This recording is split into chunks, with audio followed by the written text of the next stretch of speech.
Hello, hello! Good afternoon guys! Ayan kahapon. Nagre-arrange ako guys ng mga artificial dito sa bahay. Nilagay ko siya sa medyo malaking paso para mailagay ko dito tuwing nagla-live ako, diba? Ang parati niyong nakikita yung aking yellow na lily na aking arrangement dyan. Ayan siya guys. Nilipat ko lang siya dito sa medyo malaking flower vase. Ayan. Ang ginamit ko guys na bulaklak dyan ay ito ang pinaka-focal points ko siya. Pink gladiolus. Tapos itong eucalyptus. Ayan. Pinaghalo-halo ko lang guys yung mga lumang dito sa bahay. Mga artificial flower. Bali ito may mini roses, may chrysanthemum.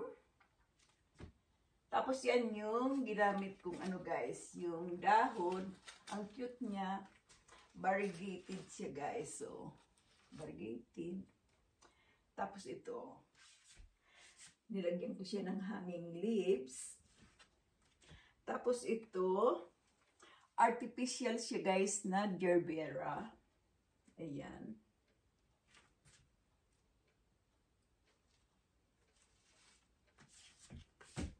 Ito parang pink chrysanthemum yung medyo malaki siya.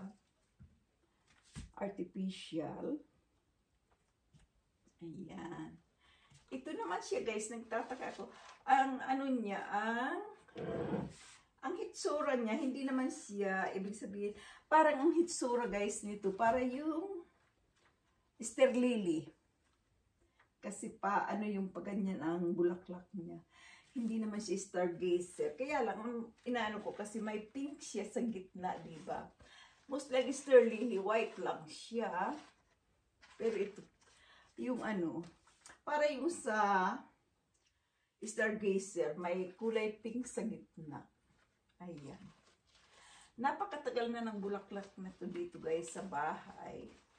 Pag pag madumi siya, nilalabhan ko lang yan. Iaano nyo lang guys sa, halimbawa maglagay kayo ng kaunting tubig sa planggana. Lagyan nyo siya ng kaunting detergent. Tapos sasawsaw nyo lang siya dyan guys. Tapos, balnawan nyo. And then, ihang nyo lang siya. Tapos, i-rearrange nyo ulit.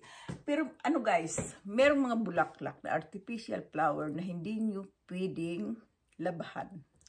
Diba?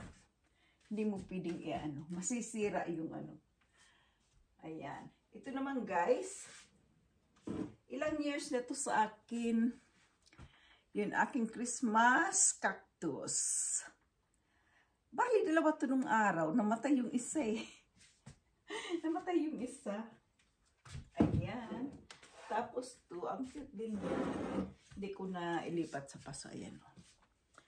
Malago siya guys. Diba? Ayan. Dito sa bahay guys, ang dami ko ng bulaklak. Ayan naman sa taas, itong mga arrangement, yung mga hanging leaves. Matagal na yan. Ito, money plant. Tapos ito naman, variegated na ivy. Sa taas, meron niyang fern lips. Hinalo-halo ko yung mga dahon niya, guys. Since na nag-move in kami dito sa bahay na to, in-arrange ko yan. Napakatagal na, 15 years ago. Ayan, ito ivy. Ano siya, guys? Green lang siya ito. Malalaking ivy. Ito variegated. Diba? Ganyan lang ang gagawin nyo guys. Pag halimbawa, kasi mahal din ang bulaklak, diba? Pag marumi na, alangan namang itatapon natin. Yan, hugasan nyo lang. Yung, tingnan nyo lang yung quality ng artificial flowers. Kasi, may mga artificial flower na hindi nyo pwedeng labhan. Ayan. Yan lang ang ginagawa ko kasi ang dami ko ng arrangement dito sa bahay na puno na guys. Sabi ng mister ko, ano ba yan? Napakarami nating bulaklak. Sabi ko nag-arrange kasi akong pang-upload ko dito sa sa YT, diba? Kaya bawat kanto halos meron na. Kasi ang ginagawa ko naman guys, yung tinatanggal ko yan sa flower vase. Kaso minsan, may mga oras na medyo nakukyuta naman ako. Kaya hindi ko tinatanggal. Ayan. Kaya, napakarami dito. Ito naman, meron ako dito. Sa ayan. Siya guys. May mini roses ako dito. Cute. Ayan, matagal ko na itong in-upload. Ayan siya guys. O, diba? Mini roses. Ang flower vase guys, nabili ko to sa antique daw to way back 1960. Ang cute niya. Medyo mahal nga lang. Ayan o, diba? Ayan siya. Nilagay ko to sa lamisita. Sa sala.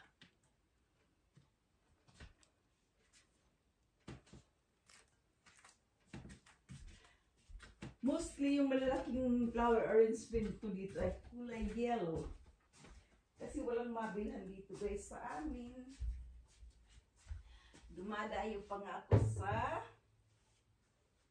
ibang bayan para bumili ng artificial flower. Minsan pumupunta kami sa Grand Prairie, yun. Nakakabili ako ng diba?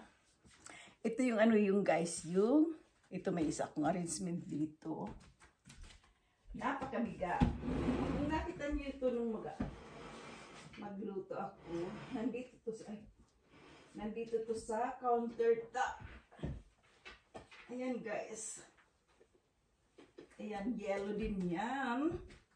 At saka may white na gladiolus. Ayan siya guys. Oh. Diba?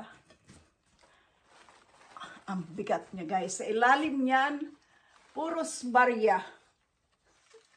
Ayan guys, kaya ang bigat niyan. Kasi ang gagawin ko sana, punta ko doon sa ilog. Hindi makita masyado. Ayan o.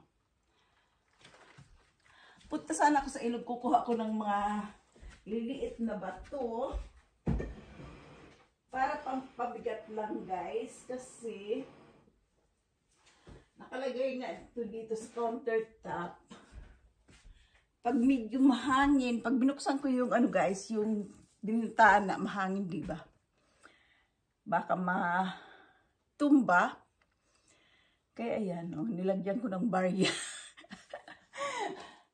Maraming koleksyon ng barya yung aking mister. Ayan, nilagay ko sa ilalim, pampabigat lang. Ano yan? 20-25 cents.